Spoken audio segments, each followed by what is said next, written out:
Boa noite, pessoal. Ah, o assunto nosso dessa semana, nós vamos falar sobre o sistema de gestão ambiental e produção mais limpa e a ecoeficiência das empresas, né?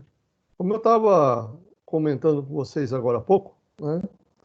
Uma das principais vantagens das empresas com relação à produção mais limpa ou ecoeficiência das empresas é justamente entender por que que eu gasto os insumos, aonde eu gasto, de que forma eu gasto e se eu poderia economizar esses insumos, né? Porque, por exemplo, né, eu gasto energia elétrica, eu gasto água, eu gasto matéria-prima, eu gasto mão de obra, e aí a gente tem que pensar nesses aspectos, né? E a gente vai debater durante essa aula de hoje, é justamente essa visão, certo? Eu já atuei em várias empresas como gestor da área de meio ambiente, e um dos enfoques que a gente procurava levar para as empresas é justamente sobre essa questão da ecoeficiência, né? Mostrar para as empresas que todo o resíduo que sai da empresa, ela entrou como matéria-prima. Imagina que eu paguei pela matéria-prima e a grande quantidade de resíduos eu vou ter que pagar também para descartar. Então, eu vou pagar duas vezes. O ideal é que 100% da matéria-prima que eu adquirisse fosse utilizado dentro do meu processo e nada virasse resíduo, né? Esse seria o must, né? Aí seria a ecoeficiência total. Utilizar 100% da matéria-prima, né? Então, vamos entender um pouco como que esse processo funciona, né? O reconhecimento da responsabilidade social como um diferencial competitivo no mercado ocorreu antes da responsabilidade ambiental. Ou seja, as empresas já estavam adotando essa questão do reconhecimento da responsabilidade social e nem estavam preocupados ainda com a responsabilidade ambiental. No processo que acontece, houve uma reversão desses valores. Ou seja, as empresas deixaram de se preocupar tanto com o social e passaram a se preocupar mais com o ambiental, né? É lógico, nós vamos entender que essa inversão de valores que aconteceu nesse processo foi em virtude da legislação ambiental ter mudado, tá?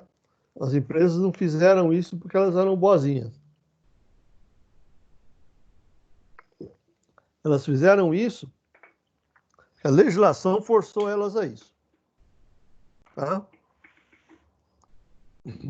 Então, se nós vermos aí, quando surgiu a legislação ambiental, por exemplo, se nós olharmos as grandes empresas, por exemplo, Volkswagen, a Scania, Ford, GM, todas elas tinham clube para os funcionários, elas tinham clube de campo para os funcionários poder utilizarem, né? Tinha um monte de benefício, presente para as crianças no final do ano, era a festa do Dia das Crianças, era a festa do Dia das Mães. As empresas tinham um fator social muito mais desenvolvido. E hoje, se você olhar para as empresas, a maioria delas, clube, quase nenhuma mais tem. Todas elas dissolveram seus clubes, né? Ou venderam, ou terceirizaram, ou fizeram alguma coisa com os clubes. Isso Então, mesmo, professor. essa parte Eu sou social desse ramo aí. foi deixado meio de lado, né? E eles se voltaram mais para a parte ambiental. Por quê? Porque surgiu em 1980 e pouco, 84, uma legislação ambiental muito forte. Então aí as empresas se voltaram mais para a questão da responsabilidade ambiental, né? Então várias atividades hoje nas empresas são voltadas à questão ambiental. E mesmo assim, muitas empresas, muitos gestores de empresas ainda não entendem o que é essa questão ambiental. Muitos acreditam que a gestão ambiental é apenas mais um problema para eles resolverem. Eles não veem, né, a gestão ambiental como possibilidade de negócio ou uma forma de melhorar a eficiência de seus negócios. Né? E com a crescente conscientização da população junto a essa questão ambiental, né, isso tem forçado algumas empresas a partir para esse encontro, né, ou a partir para o processo de gestão ambiental. O que aconteceu, então? Essas empresas que não têm essa consciência de gestão ambiental, do porquê ter que implantar um sistema de gestão ambiental, elas acham que isso é mais um peso nas costas da empresa para ela carregar. E ela não entende, né? Por isso que eu falo, é importante o profissional, o gestor, o engenheiro de produção, o engenheiro de elétrico, o engenheiro de manutenção, o engenheiro de produção, o engenheiro de PCP, né? As pessoas envolvidas no processo da empresa, até mesmo o engenheiro de desenvolvimento de produto, quando pensar na gestão de um produto ou num processo de produção de um produto, na matéria-prima de um produto, ele pensar o quê? Falou, olha, quanto de matéria-prima eu posso economizar nesse processo? Uhum. Quanto de matéria-prima eu posso economizar nesse processo? Por quê? Porque se eu posso economizar matéria-prima, se eu economizar matéria-prima, automaticamente eu vou economizar outros insumos que estão voltados ao meu processo. Nunca me esqueço de um trabalho que eu fiz quando eu estava na Scania. Nós fizemos um trabalho numa das peças lá de usinagem que nós estávamos trabalhando, que nós comprávamos a peça forjada. Para mim chegar na peça acabada, eu tinha que dar 8 passes de usinagem. Né? E aí, pensando nessa forma, eu falei, puxa vida, né? Eu chamei o fornecedor, eu falei, olha, eu quero que você me mande menos sobre metal, né, para mim poder melhor trabalhar a peça. Né? Bem-vinda, Érica. Oi, professor, boa noite. Boa noite, tudo bem? Tudo bem, e você? Tudo ótimo, graças a Deus. Eu passei uma mensagem para você referente ao link de acesso, mas, por gentileza, desconsidere. Eu consegui entrar agora, ok? Tá ok. Obrigado. De nada. Então, voltando, né? Aí eu chamei o fornecedor e falei para ele, você consegue me mandar essa peça com menos sobre metal? Ah, não dá, porque se eu mandar com menos sobre metal, vou ter problema, vai dar falha, você vai me devolver as peças, tal, não sei o que tem.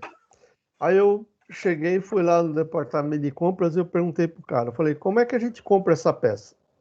Ele falou, a gente compra por quilo. Eu falei, o quê? Ele falou, é por quilo. Eu falei, ah, tá bom. E era uma peça forjada. Ou seja, quanto mais sobre metal ele colocasse na peça para mim, mais ele ganhava. Aí eu falei para o comprador, olha, eu quero que você faça um adendo nesse contrato. Você mude o contrato. Nós não vamos pagar mais por peso. Nós vamos pagar por unidade. Ele falou, como assim, Sérgio? O aço sempre foi comprado por peso. Eu falei, não, nós vamos comprar por unidade. Como é peça forjada, eu posso pedir por unidade. Né? Digamos assim, a peça ela vinha com mais ou menos 28 quilos de metal. Falei, nós vamos pagar o mesmo preço dos 28 quilos, mas eu quero comprar ela por unidade. O cara falou, mas qual a vantagem que vai levar isso, Sérgio? Falou, eu falei para ele, você vai ver essa vantagem daqui uns 4, 6 meses. E começou a acontecer quando o cara percebeu que a peça estava vindo por unidade e não mais por quilo. Quanto mais sobre metal ele tirasse da peça, mais dinheiro ele ganhava, porque com a quantidade de metal que sobrava, né, ele poderia produzir mais peças. Né? Então ele ia vender mais peças para mim pelo mesmo valor. Né? Ele ia ganhar, porque ele ia ter mais unidades vendidas e ele ia ganhar mais dinheiro. do que ele colocar sobre metal.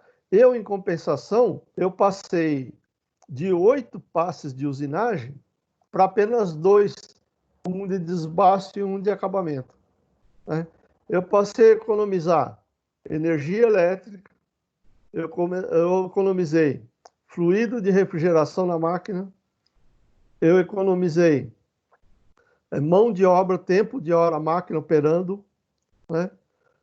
Tempo de transporte, descarte de cavaco, transporte de cavaco, ou seja, mesmo mantendo o mesmo valor, eu consegui economizar 25% no valor final do produto,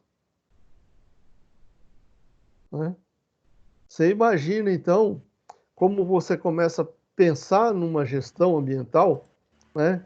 O quanto esse fator ele é importante na empresa, né?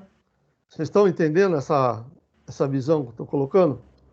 Então, a ideia da gestão ambiental, por isso que é importante para o profissional saber vender essa questão. Não é gestão ambiental porque é bonitinho, porque é ecologicamente correto, porque eu vou garantir o futuro do meu filho. Se você falar isso para o empresário falou assim, olha, futuro do meu filho ele vai ter que se garantir, eu quero garantir o meu. Então não adianta você tentar vender para o empresário essa ideia de que lá no futuro ele vai estar bem. Ele quer estar bem agora. Então, a ideia que você tem que levar para o empresário, como engenheiro, né, é o quê? Que se ele praticar uma gestão ambiental eficiente, uma produção mais limpa, ele vai ganhar mais dinheiro. Por quê? Ele vai reduzir os custos do seu produto. Ele pode ter uma margem maior no produto e, ao mesmo tempo, diminuir um pouco desse valor e lançar esse produto no mercado com um valor mais competitivo, onde ele vai poder ter uma penetração maior de mercado, conseguir vender uma quantidade maior. Então, essa é a visão que o engenheiro tem que levar para o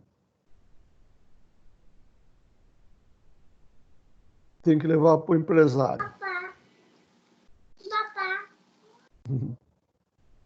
Principalmente o engenheiro que trabalha próximo ou junto a essa parte de gestão ambiental, né?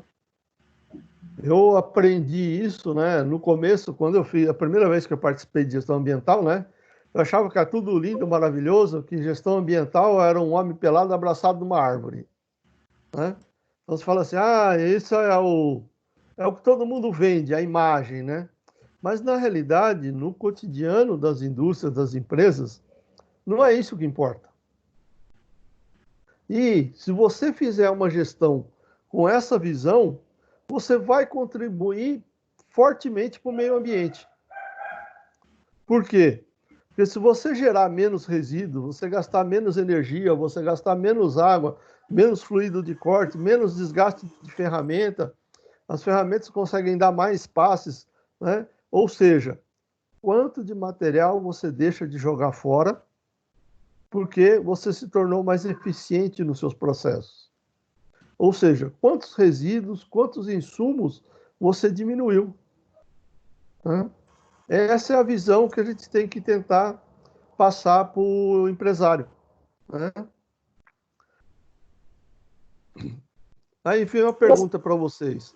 Em seu cotidiano, você já deve ter deparado com propagandas relacionadas à responsabilidade ambiental. Vocês lembram de alguma? Pois não? Alguém queria falar? Sim, professor, eu acredito que tem um aluno que está tentando entrar. Eu já liberei ele, não tem mais ninguém pendente na minha lista. Beleza, Era então. o Fábio. Era o Fábio que estava tentando entrar, ele já entrou. Não, já estou online já. Tá ok, Fábio. Bem-vindo. Obrigado. Então, pessoal, né, a gente vê muito por aí se falar de responsabilidade ambiental. Nós temos que entender essa questão da responsabilidade ambiental, né? E não só na empresa, né? Se a gente levar essa questão de responsabilidade ambiental até para dentro da casa da gente, né? A gente vai ver que tem muita oportunidade de melhorar. Aí vão algumas perguntas para vocês. Vocês sabem o que é gestão ambiental? Né? O que é produção mais limpa? Quais fatores interferem positivamente para a adoção dessas práticas em uma empresa? Vocês conseguiriam responder para mim essas 3 perguntas? Questão ambiental, na verdade, você vai praticamente gerenciar as suas condições ali para ter um ambiente sustentável, né, na verdade, né? E o que seria um ambiente sustentável, na sua visão, Fábio? Então, na verdade, assim, vamos supor, você sempre evitar o que? O desperdício, simplesmente, em vez de jogar fora, tentar dar uma segunda, reutilizar pelo menos uma vez o que você está jogando fora, algo desse tipo, né? Na verdade, evitar o menor consumo possível e o melhor reaproveitamento possível, né? Então você acaba... O ideal seria não desperdiçar, né? Primeiro não desperdiçar, né? E se desperdiçar, tentar reaproveitar, né? E aí ainda dá destinação no que sobrar, ou seja, ele elimina o menor resíduo possível, né?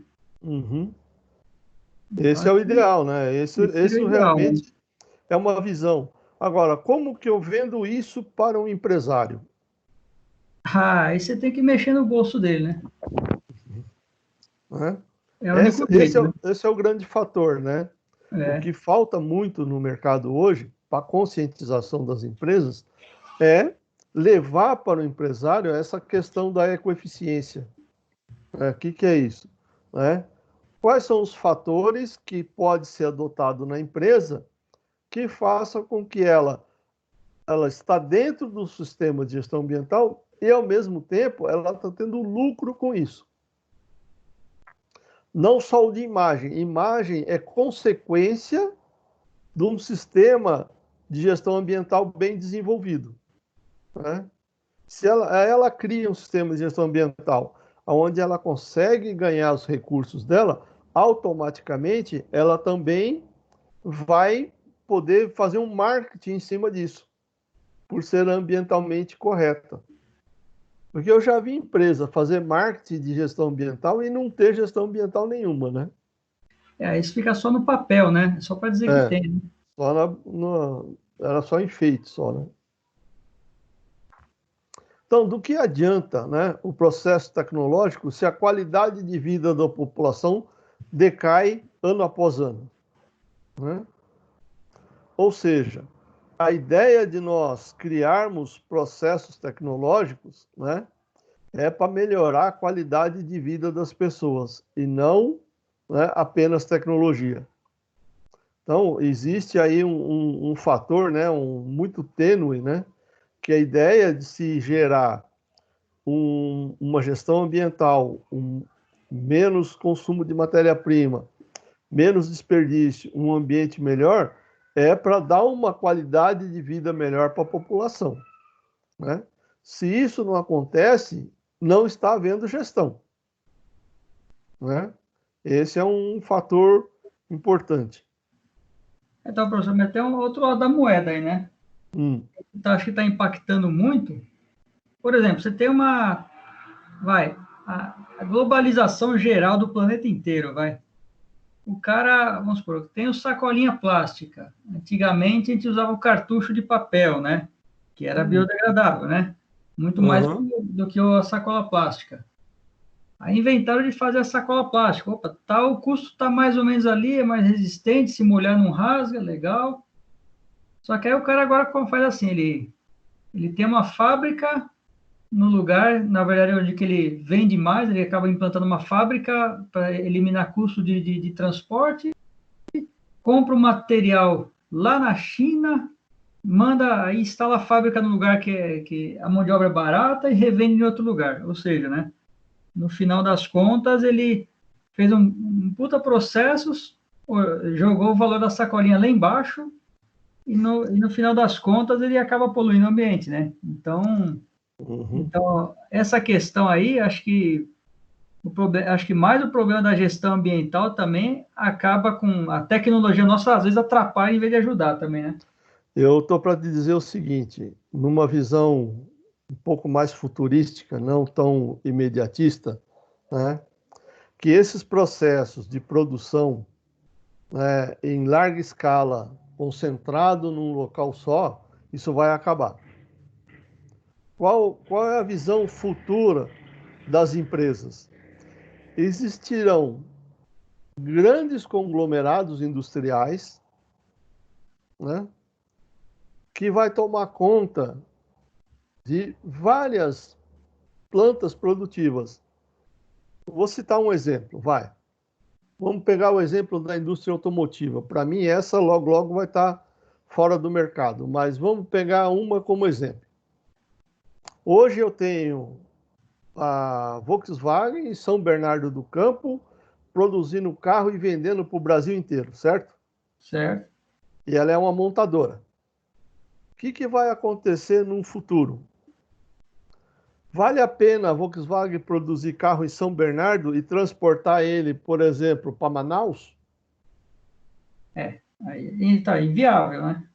Quase que o frete sai mais caro do que o valor do carro. É. Um futuro não muito próximo, mas também não muito distante, eu diria que a médio prazo, essas fábricas não terão mais uma empresa com 8 mil, 9 mil, 10 mil funcionários. Elas terão, por exemplo, uma planta em Manaus com 200, 300 funcionários montando o carro lá em Manaus.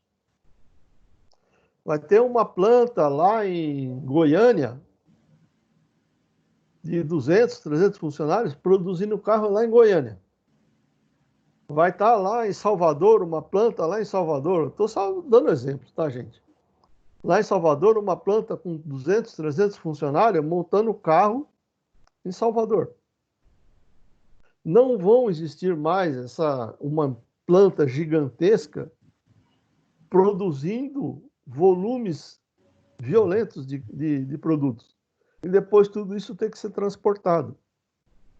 Você imagina que ao invés, porque a montadora já diz, não é mais uma fabricante, ela é uma montadora. Então ela vai receber os componentes no local que ela vai montar o veículo. Ao invés de transportar o veículo montado, o máximo que vai acontecer vai ser transportar as peças. E a maioria delas vai tender a trazer os seus fornecedores junto às plantas nas regiões. Ou seja, nós teremos muito mais polos produtivos, mas polos pequenos, de pequena dimensão, produzindo para atender essa demanda local. Então, esse negócio de eu produzir na China para vender para os Estados Unidos, para o Brasil, para a Europa, isso não vai existir num futuro muito grande. Isso se é a sobreviver, né? Porque eu acho que A com China... essa fase com essa fase toda do corona, o pessoal passou a aprender a comprar direto pela internet e evitar de sair de casa, né? Uhum. Vai começar a comprar menos carro agora, né? Mas ainda tem o custo do frete, né? Hoje nós temos o custo do frete para transporte. A ideia é que esse desenvolvimento, que está dentro dessa visão de produção mais limpa e ecoeficiência, são esses polos produtivos locais, né? Ou seja, a empresa até vai ser chinesa, digamos assim, mas o polo produtivo dessa empresa chinesa vai estar onde? Aqui no Brasil, onde ela tem a demanda do produto. Ela não vai mais fabricar na China para vender no Brasil. A gestão da empresa é lá na China, né? Mas o polo produtivo dela vai estar onde está o ponto de demanda. Então serão O que está acontecendo agora, professor, é um pouco o inverso disso. Agora, eles estão tendo agora uma fábrica que é uma fábrica que pode ser de outra empresa, e essa fábrica monta tanto os carros da Volkswagen, como da Ford, como da Fiat, eles montam para a gente só. Aí, quando sai lá no final da linha, fala, esse carro é tal, esse é X, esse é Y. Entendeu? É um polo grande, que ele monta vários tipos de carro, de várias... Da Ford, da Fiat, da Jeep. Isso. Então, tanto que isso hoje, na parte mais de... como posso falar? Na parte de carro ainda tem pouco, mas na parte de moto não. Moto, né? Assim, isso já é padrão. É uma fábrica só que monta várias tipos. Marcas. Hoje. Várias marcas. Mas isso aí é uma tendência que ela veio agora para baratear o custo do processo. Sim, é isso aí. Mas a longo prazo ela não se sustenta. Não vai ter como. A longo prazo ela não vai se sustentar. A tendência é que esse processo que eu acabei de explicar para vocês, ele tende a dominar mais, porque esse tipo de processo ele vai baratear o custo da produção significativamente. E com a vantagem... E o volume vai cair também, né? E com a vantagem que você vai ter uma maior distribuição de renda e uma melhor distribuição do aproveitamento do fator humano. Sim. Né? Então, essa é uma visão um pouco futurística, tá? Mas é algo... Não sou eu que escrevi isso, tá, gente? Eu só li a respeito desse assunto. Né? Então, se você vê, essa é uma visão que eles têm aí, talvez para 2050, 2060, começa-se a aparecer esses tipos de processo. Onde eu trabalho, professor, eles já estão bem focados já na parte de compartilhamento, tá? Eles já estão certos já que a parte de venda mesmo em si, ela vai cair muito mesmo. Então, aí eles já estão migrando meio já um pouco sobre isso já. É que eles querem eles querem ter um serviço, né?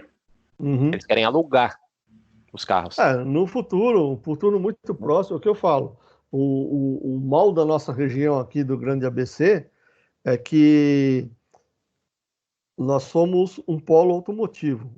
Ou seja, nós vamos sofrer um impacto muito violentíssimo grande nos próximos 20 anos. Com certeza. Eu diria até menos do que 20, mas eu estou chutando 20 para esticar um pouco esse prazo. Porque a demanda automotiva ela é uma curva descendente e não vai subir mais, não. Esquece. Não vai subir. Eles estão tentando salvar isso com carro elétrico, com outras opções de transporte, mas a opção de transporte de automóvel é uma aberração da natureza. Por quê? A gente voltar a falar em ecoeficiência, né? Por exemplo, quantos quilos você pesa? Em torno de 70 a 80 quilos? Né? Imagina, né, quanto que o teu carro pesa. 1.000 quilos, 800, 900 quilos? O carro popular é isso aí, mais ou menos. 1.000, 1.100. 1.100 quilos. Aí eu pergunto, o teu carro, ele gasta combustível para transportar os seus 80 quilos ou ele gasta combustível para transportar os 1.000 quilos dele? É o próprio peso dele. Você vai de carona, né, praticamente. É isso aí. Se você dividir, né, o quanto ele consome de combustível por peso, o seu consumo é insignificante dentro do processo. Então, não existe lógica em você continuar utilizando o carro para transporte. Né? Não é ecoeficiente. Você gasta combustível para transportar o próprio peso do carro, não para se transportar. Sim. Né? Então, essa visão está matando a indústria automotiva. E os caras sabem disso. Sabem. E eles estão trabalhando nisso já muito forte. Exatamente, né? A população, às vezes, ainda não tem essa consciência toda, ainda mais o brasileiro, que ele é apaixonado por carro. Né? E tem demanda aqui ainda muito, né, professor? Mas se você parar para pensar E lá na Europa já está assim. Na Europa, o cara já está pensando, fala, por que eu tenho que gastar um veículo, usar um veículo que gasta tanta energia para se autotransportar? É tanto que scooter lá é o que tem mais, né? Scooter ainda é pesada, né? Hoje o Scooter na pessoal Europa está é o que tem mais ainda. patinete elétrico, bicicleta elétrica, está partindo para outros, aqueles monociclo que o cara Sim. sobe em cima, o negócio sai andando, não tem guidão, não tem nada, ele vai manuseando com o próprio peso do corpo, né? Então, a tendência no mundo é excluir o automóvel. Tanto que se você olhar na Europa, não existe mais projeto na Europa de superrodovias. Não existe mais. Lá, ou você vai usar trem para transporte de grande volume, né?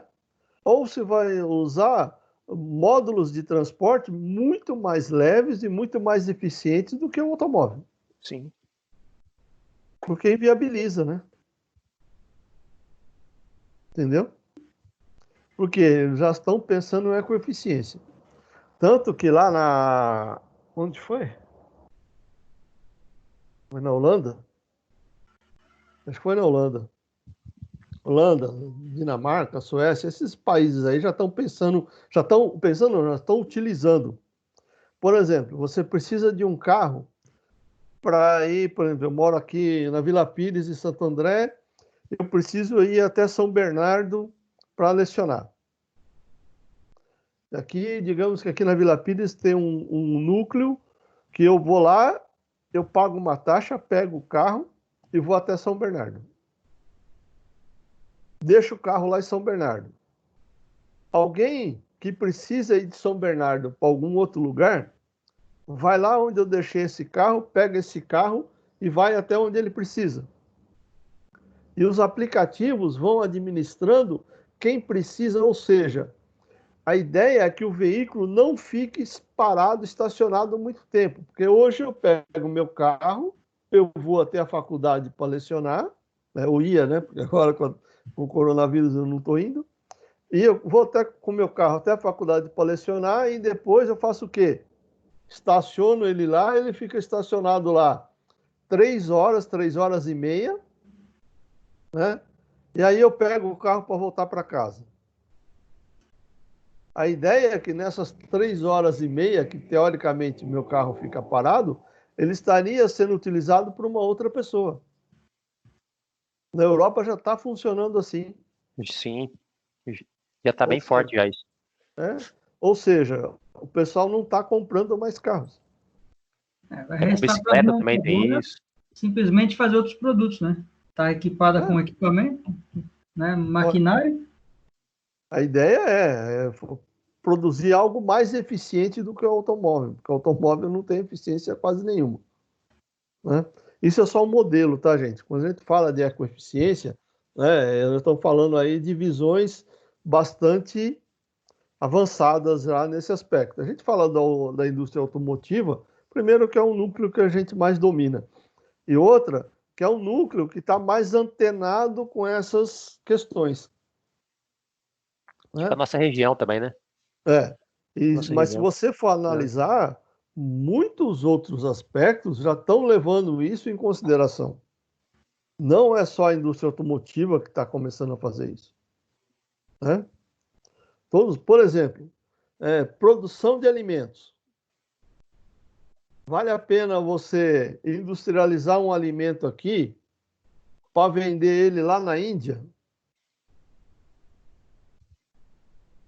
Se você pensar, você fala assim, olha, eu tenho que utilizar conservante, eu tenho que utilizar um monte de subprodutos para aumentar a vida do meu produto para que eu possa vender um alimento lá na Índia, porque está longe para caramba. Imagina, em vez de eu fazer isso, eu montar uma fábrica minha para produzir esse tipo de alimento lá na Índia. Talvez alguns ingredientes que são até caros, que eu utilizo no meu alimento para poder dar uma vida maior para ele, eu não preciso utilizá-los. Por quê? Porque eu estou fabricando ele no meu ponto de demanda. Né? Isso é um sistema ecoeficiente, um sistema muito mais eficiente do que produzir na China para vender nos Estados Unidos. Eu tenho que andar meio planeta para poder desovar o meu produto. Entenderam?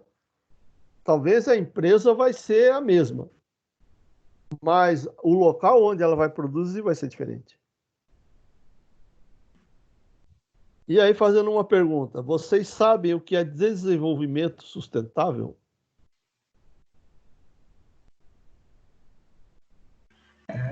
É aquilo que a gente já comentou, né?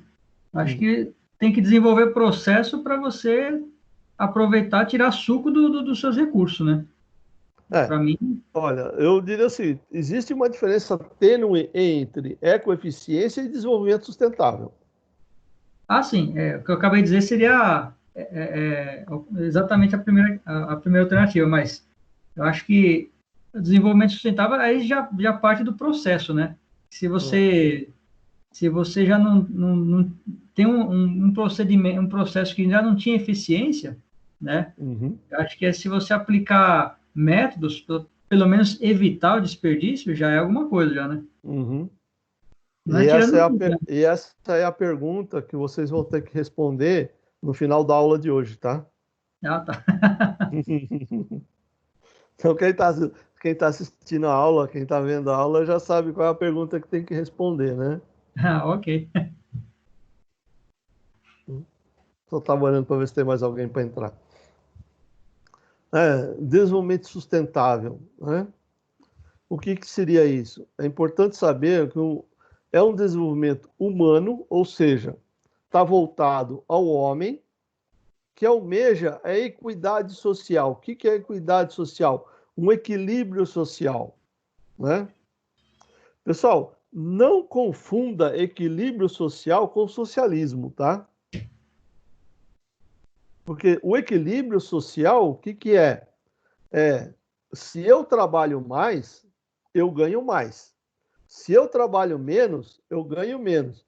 Mas todo mundo tem o direito de trabalhar. O trabalhar ou não e a quantidade de trabalho vai ser a livre-arbítrio da pessoa. Aquela história, se eu não quero trabalhar, ok, você não trabalha, mas você também não ganha. Então, quando você fala em equidade social, eu estou falando o seguinte, né? Eu vou receber proporcional ao meu esforço. Diferente do comunismo ou do socialismo. Socialismo né? Todos trabalham e todos ganham igual. Só que nem todos trabalham igual. Só diz o seguinte, todos trabalham e todos ganham igual, mas não necessariamente todos trabalham igual. Perceberam a diferença? Então, quando a gente fala em desenvolvimento sustentável, a gente está falando em equidade social, ou seja, né? Eu vou trabalhar e eu vou ganhar proporcional ao meu esforço. Né? Prudência ecológica, ou seja, dentro da minha atividade, eu tenho que pensar o que eu faço para não impactar ecologicamente. Ou seja, como que a minha produção, como que a minha atividade, como que o trabalho que eu faço, né, possa, né, influenciar positivamente na ecologia. Ou seja, sem danificar o meio ambiente. E, ao mesmo tempo, né, obter uma eficiência econômica. Perceberam a junção dos negócios? Então, olha, eu tenho um ser humano que ele tem uma igualdade social, uma equidade, né, que não é exatamente uma igualdade, uma atividade proporcional à capacidade dele, produtiva dele e esforço dele, uma prudência aonde eu vou evitar ao máximo atingir o meio ambiente e, ao mesmo tempo, ser o mais eficiente possível economicamente. Né? Perceberam que são 3 coisas bastante interessantes a serem pensadas quando a gente fala em desenvolvimento sustentável. Ou seja, eu ganho dinheiro de uma forma eficiente, sem prejudicar ninguém, sem prejudicar o meio ambiente, e eu vou ganhar proporcional àquilo que eu produzo. Esse seria o must, né? Seria o ideal do bom senso, da responsabilidade e da economia. Nós estaríamos, se isso tudo fosse alcançado, nós estaríamos dizendo dentro de uma economia perfeita, dentro de uma sociedade perfeita. Né? Essa seria o grande chavão da sobrevivência do ser humano. Né? Então é importante nós entendermos essa questão do desenvolvimento sustentável. Né? Por isso que eu escolhi ela como pergunta da nossa temática da aula de hoje. Dentro de uma conjuntura, existe a necessidade das empresas incorporarem internamente em seus quadros a importância da adoção de práticas ambientalmente corretas. Surge, então, o denominado sistema de gestão ambiental. Né?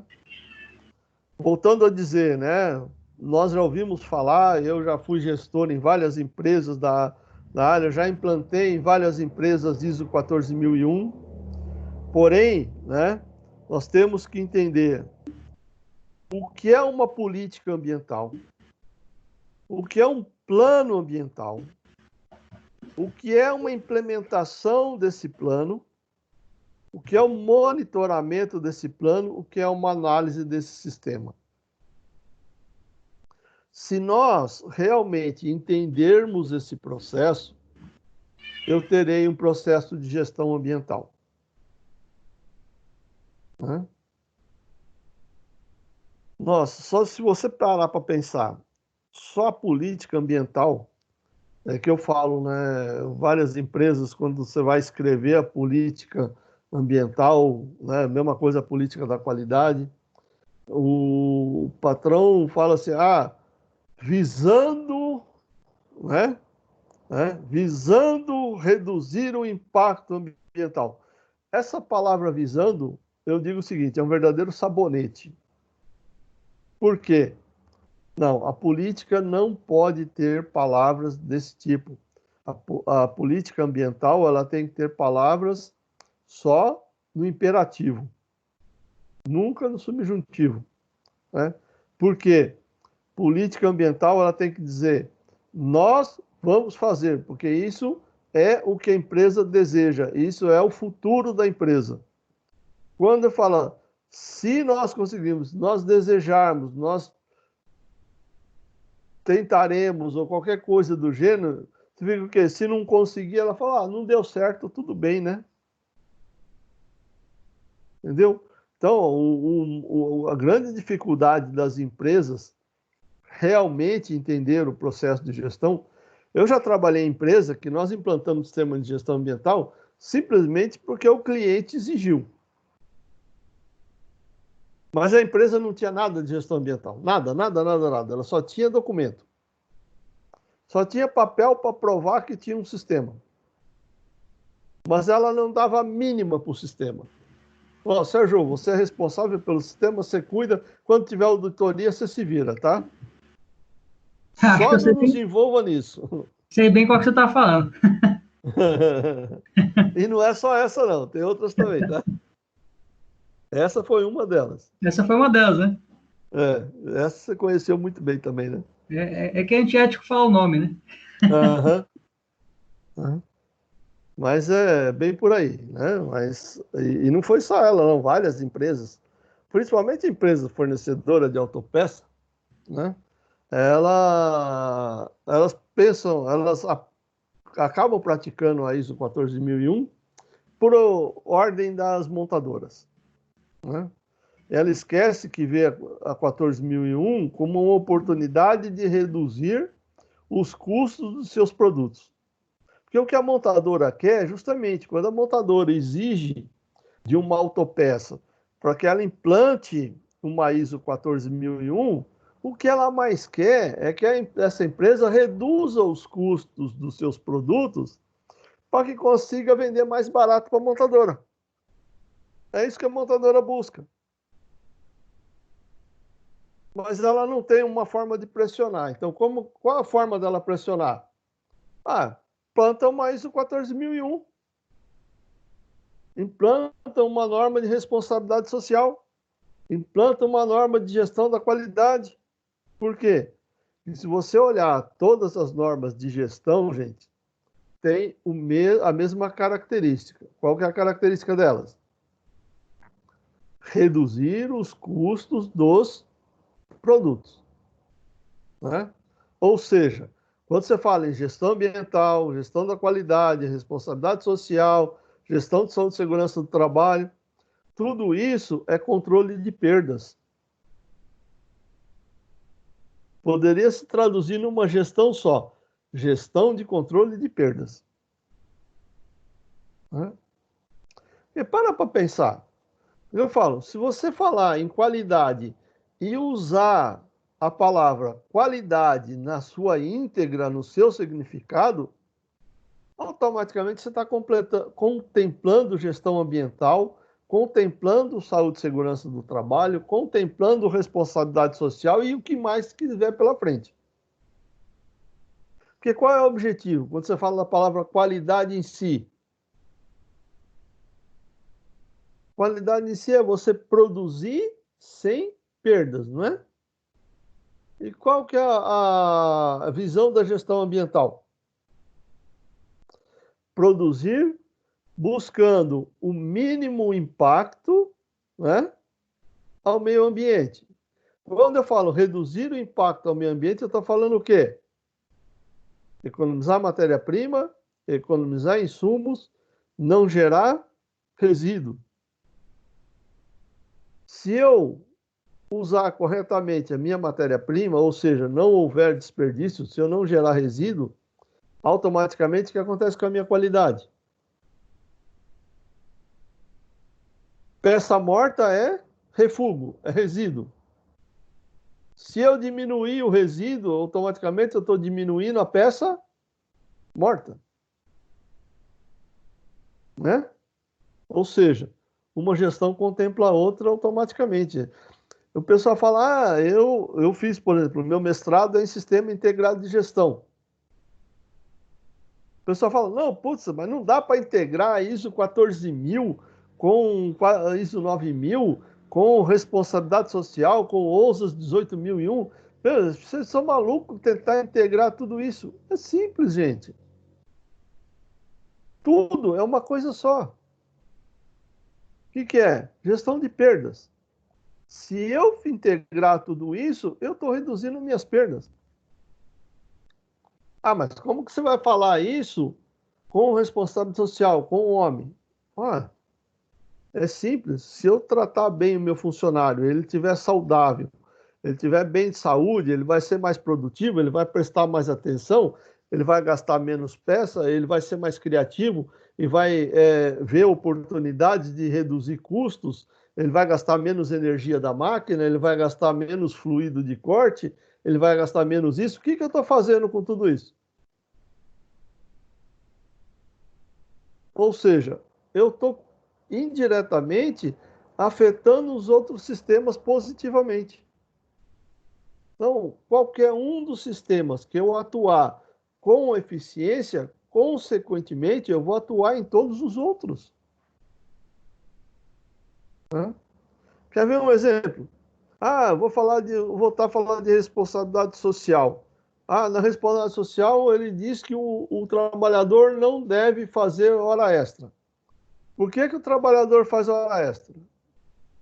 99% das vezes ele faz hora extra porque matou peça, no lote não está completo e ele precisa produzir para poder completar o lote. Aí faz hora extra. Né? Aí se você volta lá, nós acabamos de falar de eficiência econômica. O que acontece quando você fala para o cara fazer hora extra? A eficiência econômica dele foi o beleléu, né? Porque a hora extra custa 50% mais caro. Certo? Então, gente, uma coisa leva a outra. Então, se você faz a gestão bem feita, se você faz um sistema de gestão ambiental coerente, automaticamente você está beneficiando todos os sistemas de gestão. Né? Não tem como. A integração do sistema ela é quase natural. Né? Quando eu estava fazendo mestrado, eu consegui ter essa visão, né? Porque na época eu lecionava no Senac e o pessoal falava de gestão integrada, né, tal, e todo mundo, mesmo dilema, falou, não dá, são coisas diferentes, meio ambiente, com qualidade, com responsabilidade social. Responsabilidade social é coisa de RH, né? Segurança do trabalho é coisa, os 18 mil é segurança do trabalho, né? Qualidade é produção, não tem como misturar essas coisas, mas tem, gente. Ou melhor, tudo é uma coisa só.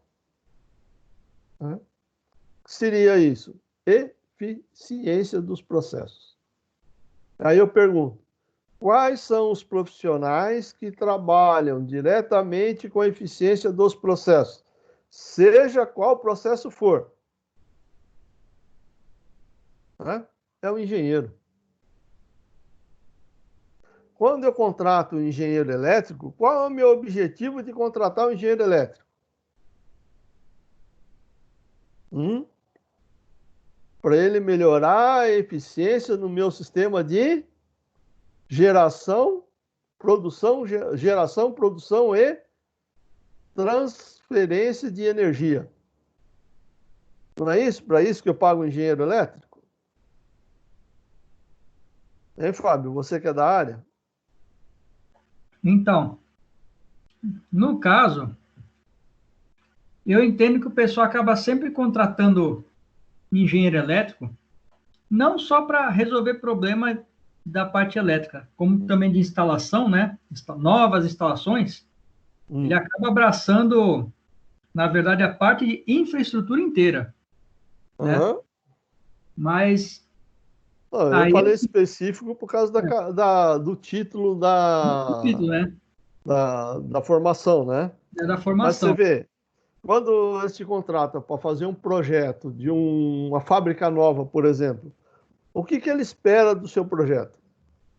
Não, ele espera que, lógico, eu projete toda a infraestrutura dentro das normas, respeitando as normas e que o sistema mantenha eficiência máxima, né? Exatamente. Quando a gente falar em eficiência máxima, estamos falando do quê? Evitar o desperdício. Perdas, né? Evitar perdas. Certo? É tudo o que a gente espera. Quando eu contrato um engenheiro de produção, o que eu espero do engenheiro de produção? Gerenciar a produção dele com o mínimo de perdas possível, né? Exatamente, com a melhor eficiência possível. Né? Então, não tem como fugir disso, né, gente?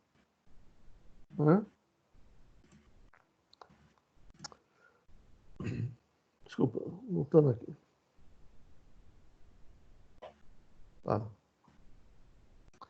Prioridade da empresa. Dentro dos... Tem uma bebê aí que está querendo o colo da mãe. Toda vez que eu penso em falar alguma coisa, ela chega perto. Mas eu estou aqui acompanhando. Prioridade da empresa. Reconhecer a gestão do ambiente como uma das principais prioridades na empresa e como fator dominante do desenvolvimento sustentável. Estabelecer uma política, programas e procedimentos para conduzir as atividades de modo ambientalmente seguro. Ou seja, reconhecer, né, que a gestão ambiental é uma prioridade e um fator dominante no desenvolvimento da própria empresa. Ou seja, se eu tiver um sistema de gestão ambiental bem desenvolvido, bem reconhecido, aonde os meus colaboradores entendam qual é o objetivo do meu sistema, eu vou ganhar dinheiro, né? Eu vou diminuir a agressão ao meio ambiente, eu vou reduzir os insumos, eu vou economizar os meus processos e vou ganhar mais dinheiro e conseguir vender um produto, até se for o caso, mais barato, né? Aqui, ó, formação do pessoal. Esse é o grande fator. Fazer com que as pessoas entendam, né, que, né, gestão ambiental não é uma obrigação, mas sim o quê? Uma necessidade. Eu aprendi muito, eu dei muito treinamento de formação em gestão ambiental. Primeira coisa que eu falo, né? O que você faz na sua casa com relação ao meio ambiente?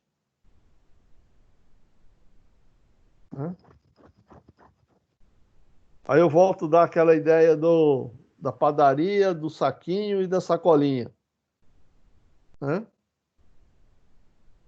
Bom. Você come o saquinho de papel? Não. Você come a sacolinha plástica? Não.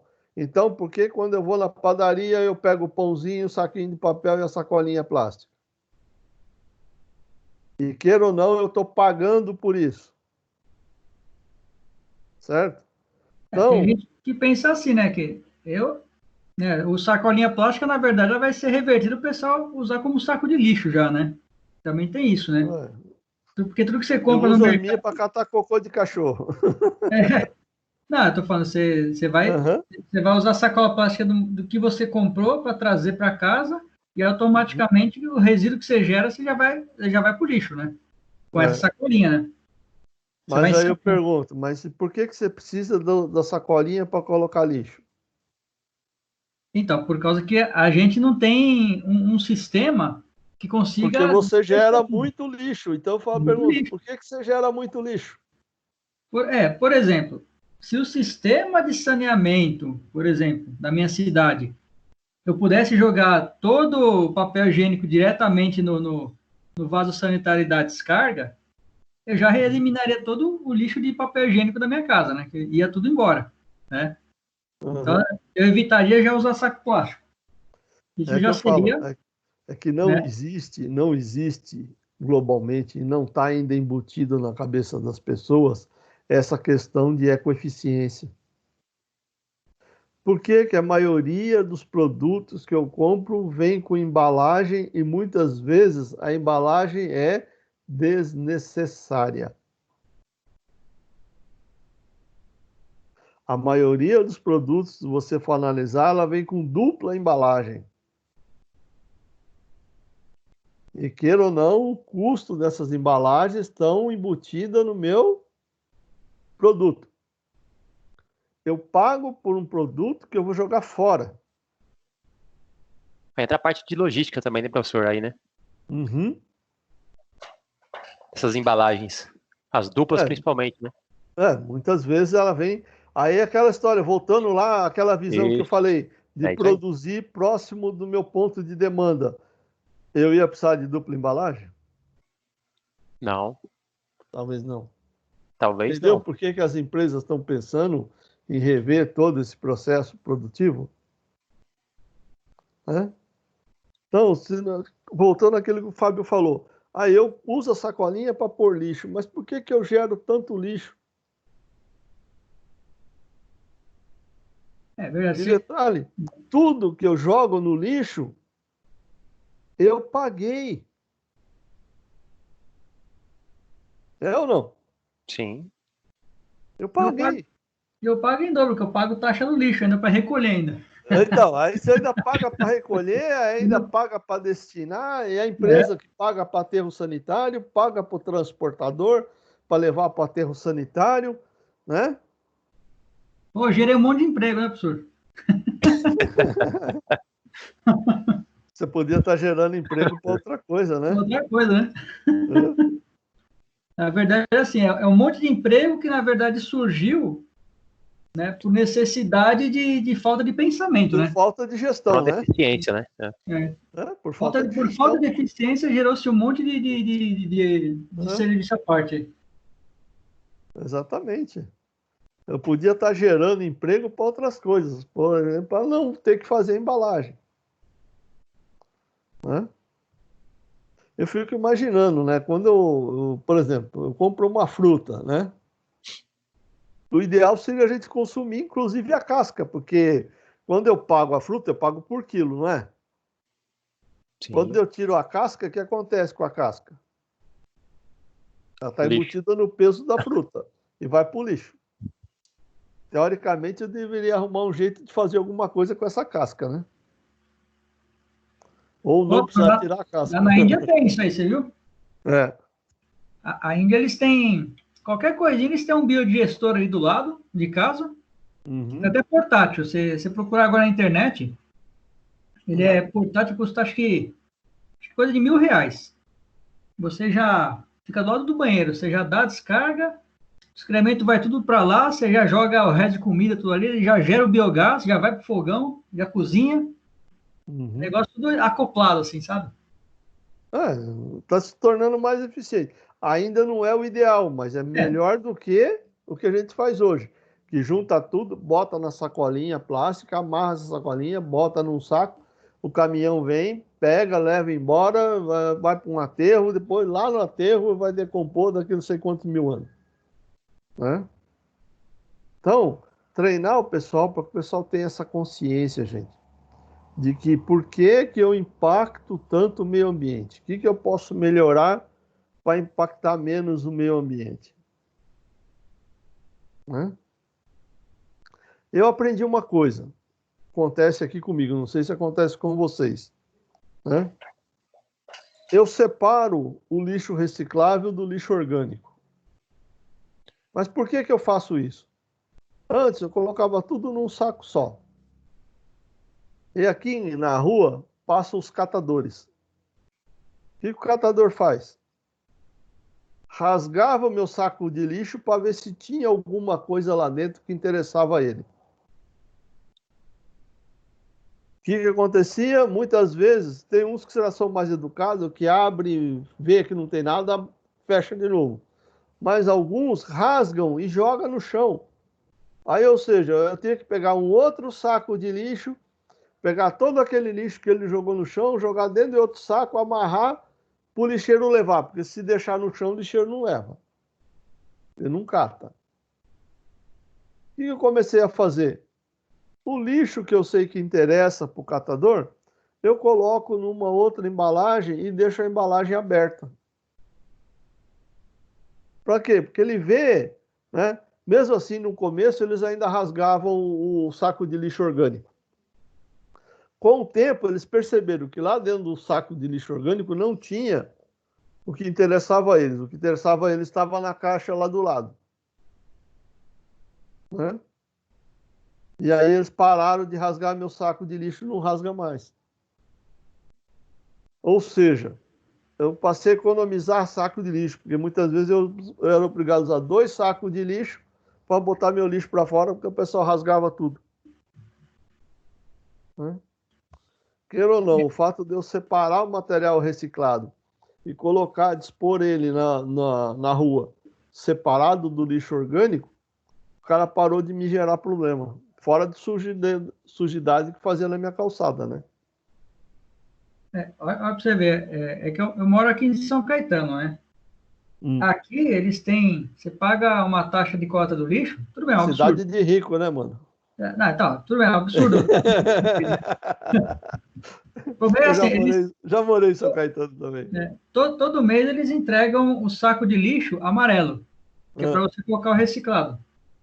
Aí cada bairro, um dia específico da semana, você põe o reciclado para fora.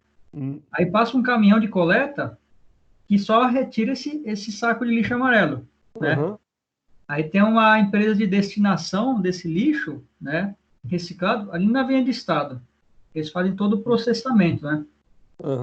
Então, assim, na verdade, começou assim, né, botaram uma taxa do lixo, depois embutiram a taxa do lixo no imposto, aí depois desmembraram, não, isso aqui é lixo, isso aqui é imposto. No final das contas, lógico, aumentou os dois pra caramba, né? Não adiantou nada, né? Agora eles cobram a Ou taxa seja, do lixo gerou uma empresa, né? Uma empresa que se mantém de todas as pessoas aí, né? E o que acontece? Você não sabe se ele dá o destino certo, mas realmente existe um caminhão que retira todo o reciclável. Aqui em Santo André começaram a fazer isso. O que aconteceu? Os catadores começaram a passar antes do caminhão da prefeitura e levavam os lixos recicláveis embora. Não sobrou nada. Aí a prefeitura parou de circular o caminhão, porque o caminhão voltava vazio, né? Não Aí compensa. o que o povo começou a fazer? O povo parou de reciclar. Ixi. Como a prefeitura não passa mais com o caminhão de pegar reciclável, o pessoal tinha parado de reciclar. Ah, Aí foi 2 tiros, né? Um que deu errado, né? Mas voltando aqui ao assunto. Obrigação da empresa: realizar ou patrocinar pesquisas sobre impactos ambientais das matérias-primas. O que ele está dizendo com isso? De que forma que a empresa pode desenvolver um processo para melhorar o aproveitamento da sua matéria-prima ou não utilizar uma determinada matéria-prima. Então, a empresa ela deve desenvolver pesquisas com foco nisso. Uma empresa que tem gestão ambiental, naturalmente, ela faz isso. Por exemplo, uma empresa que tem engenharia de desenvolvimento de produto, ela tem que colocar sua equipe de projetistas de produto focado nessa ideia de o quanto eu posso reduzir no uso de matérias-primas sem impactar a eficiência do meu produto.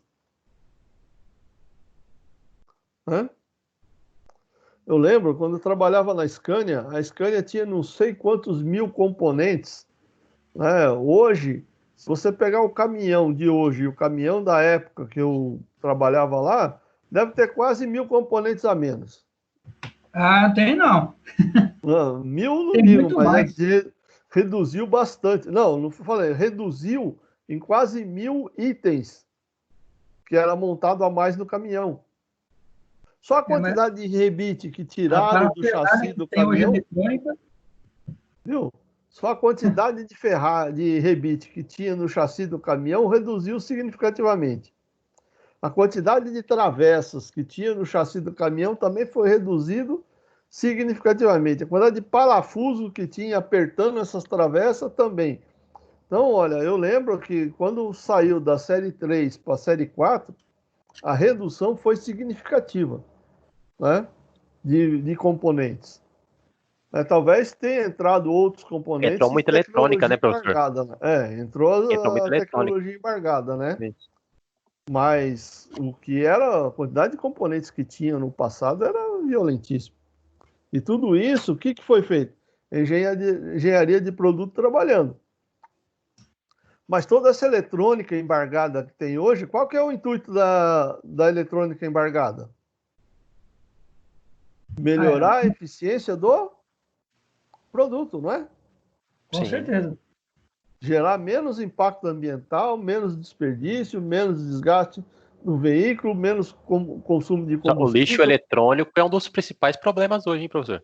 É lógico, eles sanam um gerando o outro, né? Isso. Mas a ideia, né, é o quê? Se você considerar a vida útil de um componente eletrônico e a quantidade de impacto ambiental que esse componente eletrônico deixou de gerar durante a vida útil do produto, é muito menor do que o impacto gerado pelo próprio componente eletrônico, né? Entendeu a relação, não? Sim, lógico. Por exemplo, se um caminhão dura 20 anos, né? Quanto que ele reduziu de impacto ambiental durante esses 20 anos de vida útil? Né? E quanto de impacto ambiental aquele componente vai gerar? É que a vida útil caiu hoje, né? Hoje ela é bem inferior. É que é para gerar venda, né? Hoje eles projetam para durar 5 anos. Passou do Isso. 5º ano, Que é para gerar venda. as grandes transportadoras não ficam com caminhão mais de 5 anos, né?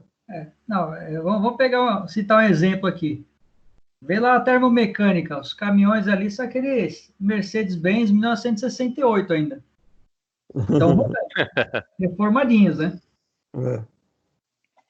Mas aí, se você parar e pensar na eficiência do consumo de combustível, na eficiência do desgaste de pneu e tudo mais, não pagou. Não valeu a pena a reforma. Eu acho que eu discordo, sabe por quê? Vamos supor, você pega um caminhão, um Mercedão velho lá, né? Se você manter a manutenção dele em dia, os custos das peças daquele caminhão é um custo muito baixo, porque são peças extremamente simples. E aí, eu já cheguei até a perguntar com um caminhoneiro, né? O que ele achava do caminhão da Scania, né? Que era extremamente novo, econômico, tudo. Aí ele falou assim, ó, é porque eu tô com bastante serviço. O caminhãozinho meu velho, na verdade, não ia dar conta, na verdade, de fazer tanta viagem durante tanto tempo. Só que se a demanda fosse menor, eu ficava com o caminhão velho, porque se eu ficar um mês com esse caminhão poluindo mais, vai estar consumindo mais combustível. Tem que vender o caminhão para poder pagar a manutenção dele. É o caso, ele ia ter que fazer mais viagem, gastar mais combustível, gastar mais pneu. Ele vai estar poluindo mais o meio ambiente, tudo. Exatamente. Ou seja, até que ponto você fala assim, o caminhão é extremamente eficiente, só que as peças são tão caras para manter ele funcionando, ou seja, você tem que trabalhar muito para ganhar, ele te traz muita renda, só que ele também te tira muita verba da manutenção dele. Mas a ideia é que você fique com ele 5 anos, porque 5 anos ele não dá manutenção. Está na garantia da montadora. Passa de 5 anos, você descarta ele, porque ele vai dar dor de cabeça. Você tem que comprar outro. É que é para manter sempre esse ciclo, né? De compra e venda. Gente, vamos voltar aqui, senão a nossa aula vai terminar meia-noite hoje. Opa, vamos lá. Após a primeira iniciativa, outras surgiram, né? Na atualidade, podemos compreender a gestão ambiental como um conjunto de diretrizes, atividades administrativas e operacionais, ou seja, o meio ambiente deixou de ser uma opção só da empresa, só do diretor da empresa, e passou a ser uma atividade o quê? Administrativa operacional, ou seja, planejamento, direção, controle, alocação de recursos, né, faz parte de um projeto de gestão. Eu não tenho mais a gestão, fala assim, ó, não tem como eu falar assim, o pessoal do meio ambiente cuida do meio ambiente, meu negócio aqui é produzir. Não existe mais isso, gente, né? Então, todo o plantel, todos os colaboradores da empresa, do diretor ao faxineiro, né, ao ajudante, a copeira, a mulher do cafezinho, todos eles têm que estar engajados nessa questão do meio ambiente, né? Porque aí eu vou estar contribuindo positivamente, evitando, eliminando, né, ou reduzindo os desperdícios, reduzindo danos e causando o menos impacto possível à natureza, né? Então, todo mundo tem que estar colaborando nesse processo. E aí a gente volta para o ciclo PDCA. Eu vou pedir para vocês que eu vou dar uma pausa para mim ir até o banheiro, tá bom?